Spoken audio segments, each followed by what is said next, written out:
हे बघा, मी 5 वेळेस निवडून आलेलो आहे आणि मी शेतकऱ्याचा पोरगा म्हणून निवडून आलेलो आहे. आणि ते जे निवडून आलेले बापाच्या आशीर्वादाने निवडून आलेले आहेत.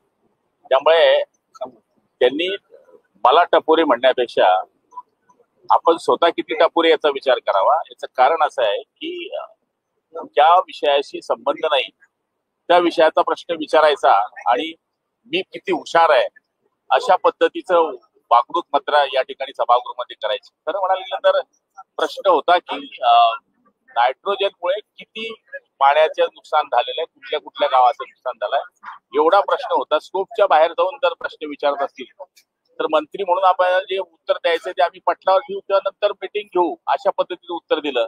पण त्यांना गुलाबराव पाटील हा पहिलेपासून चालतो.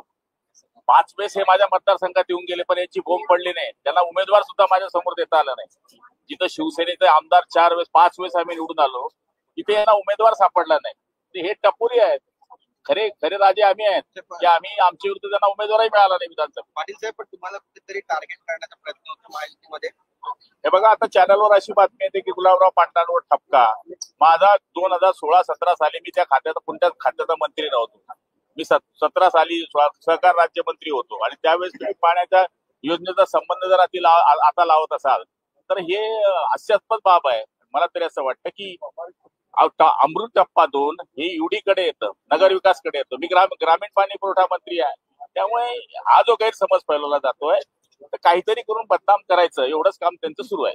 अबू आझमी याला वाचवायचं आहे एवढ्या करता हा सगळा खटाटोप सुरू आहे. पण अबू आझमी यांच्याबद्दलची जी भूमिका घेण्यात आलेली आहे, अबू आझमी यांनी पण एक बाईट दिली आहे.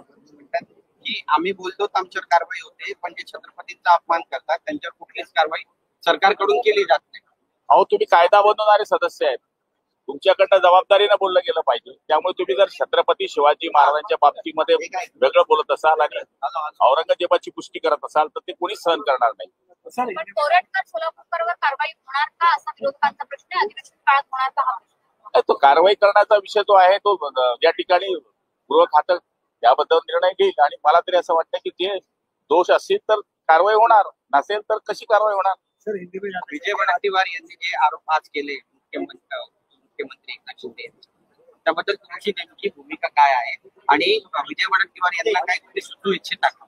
नाही, विजय वडेट्टीवार हे माजी मंत्री आहेत, विरोधी पक्ष नेते राहिले आहेत. कोणालाही आरोप करताना त्यांनी या गोष्टीचा अभ्यास केला पाहिजे की या माणसाचा संबंध आहे का, त्यावेळेस ते काय होते, त्यांचा काय संबंध आहे, हा निर्णय घेतला तर कशा करता घेतला असा त्याची तपास केला पाहिजे. आणि ते मला तरी असं वाटतं की पुढच्या काळामध्ये अशा चुकीच्या आरोपामुळे कोणाचंही करिअर खराब होईल अशी त्यांनी काळजी घेतली पाहिजे. कारण शेवटी ते पण एक विधानसभा सदस्य आहे.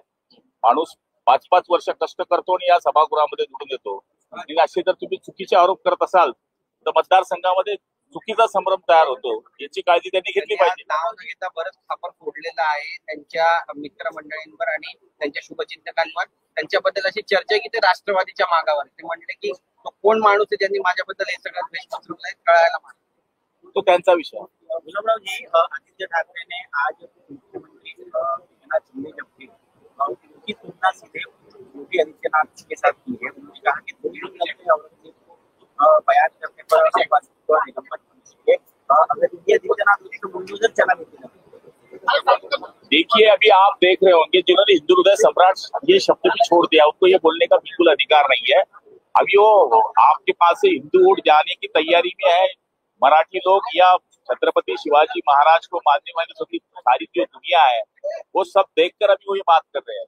ना कभी उनको शिवाजी महाराज के बारे में प्रोत्साहन रहता था तो अबू आदमी के बारे में जब सवाल निकला तो वो कोश्यारी पे जाकर बैठे. मुझे तो भी लगता है ये नौटंकी है. इनको मुस्लिम का भी वोट चाहिए, इनको अबू आजमी की समाजवादी पार्टी भी चाहिए और एकनाथ शिंदे भी टारगेट करना चाहिए. ये काम उन्होंने शुरू किया है.